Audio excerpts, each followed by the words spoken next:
Good morning student. हम MG. Rathi की book chapter number 7 question number 1 करने जा रहे हैं। अब आप सोच रहे होंगे कि सर आपने तो चैप्टर 5 कराया था, फिर 6 क्यों नहीं कराया और आप सीधे 7 पे आ गए। तो मैं 7 चैप्टर इसलिए करवा रहा हूँ क्योंकि जो हमने 5 नंबर चैप्टर में सीखा है उसी का हम उपयोग यहाँ करके 7 चैप्टर कंप्लीट कर सकते हैं। 6 नंबर चैप्टर अलग जाता है। अब जैसे हमने 5 नंबर चैप्टर में सीखा जनरल एंट्री, जिसको हम हिंदी में बोलते हैं नकल बही, और हमारा 7 नंबर चैप्टर है लेजर मतलब खाता बही। तो इसमें जो हम खाता बही बनाते, लेजर बनाते, वो किसकी हेल्प से बनाते हैं? एक जनरल एंट्री की सहायता से बनाते हैं। अब हम जनरल एंट्री से लेजर या खाता बही कैसे बनाते हैं वो मैं आपको बता रहा हूँ, और ये बहुत आसान चैप्टर है। इसके लिए हमें जनरल एंट्री आना ज़रूरी है। लेकिन सबसे पहले मैंने एक आपको समझाने के लिए एक जनरल एंट्री लिखी, cash account debit to capital account. अब इसमें हमने अमाउंट लिया 5,000 रुपये का। अब 5,000 रुपये का जो हमारा अमाउंट है, अब हम इस जनरल एंट्री का लेजर कैसे बनाएंगे? तो लेजर में हमारे जो कॉलम होते हैं वो होते हैं 1 2 3 4। 4 कॉलम होते हैं हमारे डेबिट के, जिसको हम हिंदी में बोलते हैं नाम।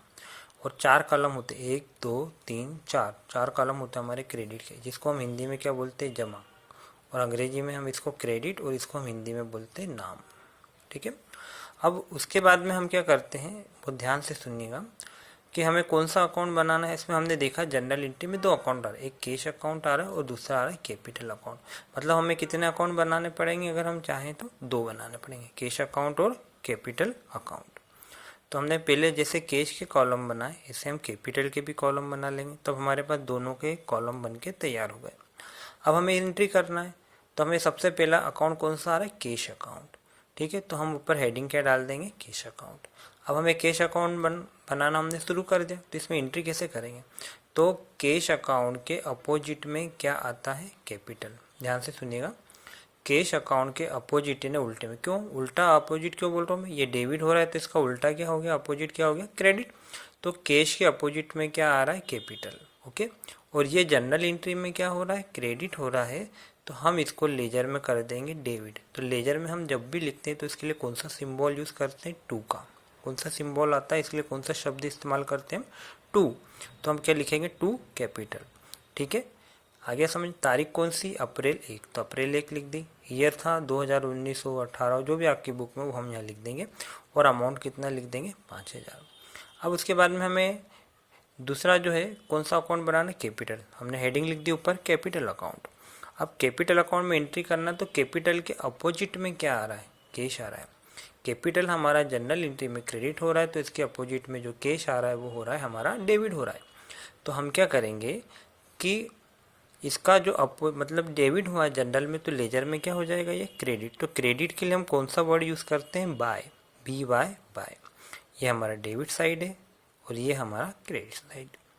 अब उसमें हमने क्या लिखा है कि कैपिटल के अपोजिट में क्या आ रहा है? कैश आ रहा है। कैश क्या हो रहा है? डेबिट। तो इसमें हम कर देंगे कैश को क्रेडिट 5,000।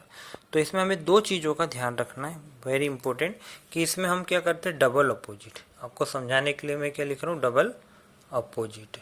अब डबल अपोजिट, ठीक है। और ये हमारा मेन इंपॉर्टेंट याद रखने की एक शॉर्टकट ट्रिक है, डबल अपोजिट। डबल अपोजिट कैसे? जैसे हमें कैश में एंट्री करना है तो इसका अपोजिट देखा कैपिटल, ये पहला हो गया।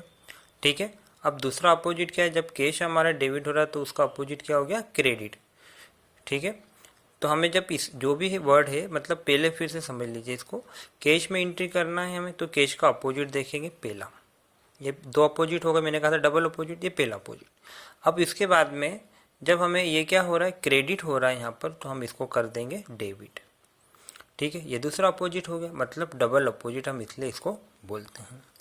तो आप इस वीडियो को 2 बार 3 बार अच्छे से देखिएगा। तो अगर आप ये इसको वीडियो का जो कॉन्सेप्ट समझ जाते हैं तो लेजर बनाना आपके लिए बहुत आसान है। फिर भी यदि आपको कोई दिक्कत आती है तो आप मुझसे कॉल करके पूछ सकते, बात कर सकते हैं।